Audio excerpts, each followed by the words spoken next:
Terhadap dalil pemohon terkait politik uang kepada santri yang dilakukan Gus Miftah di Pamekasan, Mahkamah memeriksa bukti P113 berupa video yang dijadikan bukti oleh pemohon.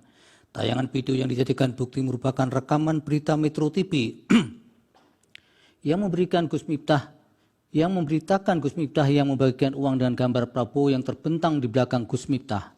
Dalam tayangan video dimaksud juga terdapat klarifikasi dari Nusron Wahid yang merupakan sekretaris TKN Prabowo Gibran yang menjelaskan bahwa aktivitas Gus Miftah membagikan uang merupakan aktivitas pribadi karena Gus Miftah bukan merupakan relawan, anggota atau pengurus partai politik atau tim kampanye nasional maupun tim kampanye daerah Prabowo Gibran.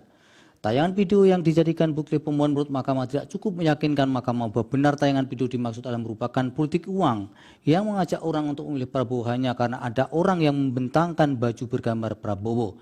Kemudian Mahkamah juga memeriksa bukti Bawaslu yaitu temuan pengawas terhadap video bagi-bagi uang yang dilakukan Gus Miftah di Pamekasan, video bukti PK187. Laporan hasil pengawasan yang hasilnya adalah agar dilaksanakan rapat pleno pimpinan Bawaslu Kabupaten Pamekasan untuk menindaklanjuti temuan video bukti PK189. Bukti PK189. Berita acara pembahasan sentra Gakumdu Kabupaten Pamekasan yang kesimpulannya diperlukan pembuktian unsur pelanggaran pasal 523 UU Pemilu. Berita acara pembahasan sentra Gakumdu Kabupaten Pamekasan yang selanjutnya bahwa subjek hukum tidak memenuhi unsur sebagaimana disebutkan dalam pada pasal 523 UU Pemilu karena bukan merupakan tim kampanye salah satu pasangan calon. Video bukti PK191.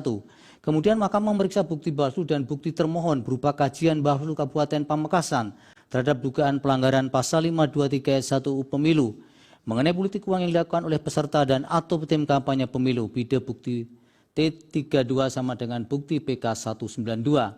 Terhadap bukti dimaksud Mahkamah mencermati hasil kajian Bawaslu Pamekasan yang hasilnya adalah dugaan pelanggaran oleh Gus Miftah tidak bisa ditindaklanjuti karena kegiatan di rumah Khairul Umum tersebut bukan termasuk kegiatan kampanye yang dimaksud dalam UU Pemilu dan Gus Miftah bukan merupakan tim kampanye pasangan calon nomor urut 2. Berdasarkan fakta-fakta hukum di atas menurut Mahkamah dalil pemohon terkait dengan politik uang yang dilakukan Gus Miftah di Kabupaten Pamekasan tidak ada relevansinya dengan kaitan kegiatan kampanye sebagaimana dimaksud dalam UU Pemilu. Dengan demikian menurut Mahkamah dalil pemohon terkait dengan terjadi pelanggaran politik uang yang dilakukan Gus Miftah adalah tidak beralasan menurut hukum.